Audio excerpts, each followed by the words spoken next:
Excellencies, ladies and gentlemen, good afternoon. I'm honored to be part of this year's World Government Summit's Forum on Collaborative Models for Development, hosted by the Office of the Development Affairs of the UAE Presidential Court.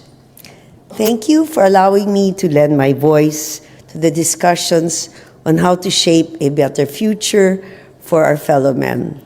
Unfortunately, I'm not going to talk about the SGT and all that because that's beyond my pay grade, but I will just talk about my personal experiences. Over the past couple of years, the Philippines has stepped up in its participation in the WGS. This is in line with President Marcos's, my husband's, directive to encourage all Filipinos to work together for a new Philippines, one that reflects the best of who we are. I'm joined here by some of our cabinet secretaries who are at the forefront of this effort. And over the next few days, you will have the opportunity to exchange views with them on how they have been reaching out to our people in order to bring about changes that can be seen, felt, and actually enjoyed.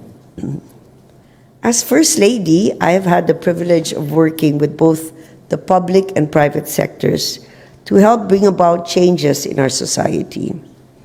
Our efforts may not be that grand as the UAE, but they have definitely helped to make an impact on those who need it most. So let me take this opportunity to share 3 personal experiences which are close to my heart and which I believe are relevant to our discussions today. The first is education.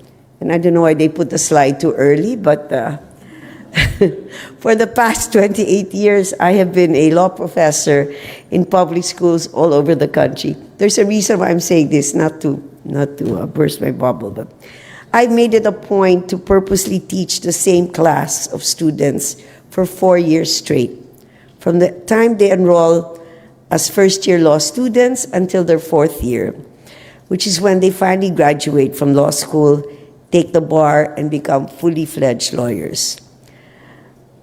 By teaching the same batch of students for 4 consecutive years, I've witnessed the transformation of my students and laboratory.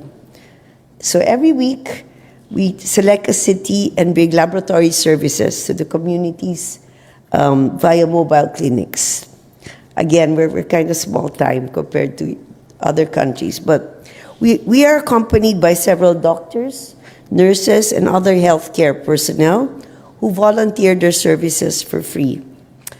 A week before the event, they go around the nearby areas and provide free medical and dental services, plus medicines and vitamins to communities where access to medical equipment and other resources are limited. This is in keeping with the words of my husband when he says that government must bring medical services to the people and not the other way around. So what started as a project that provided free medical services grew into a caravan that offered the business mentorships, legal services, scholarships, seedlings for farmers, and much more. So eventually, our Lab for All project became a one-stop shop for all sorts of services. And I can't even begin to tell you how heartwarming it is when you see the grateful smiles of the thousands of beneficiaries that come to our program. This wouldn't have been made possible were it not for the collaborative help of our private sector partners who happily shared their resources to make this project a success. So the third and last item I want to talk about was the environment. For those of you who had visited our country, you would know that the capital of the Philippines is Manila. Earlier I was talking to some women who wanted to move to Manila or to the beaches of the Philippines. Anyway, surrounding our city is this bustling 27-kilometer river that has had a cultural and economic significance to our people.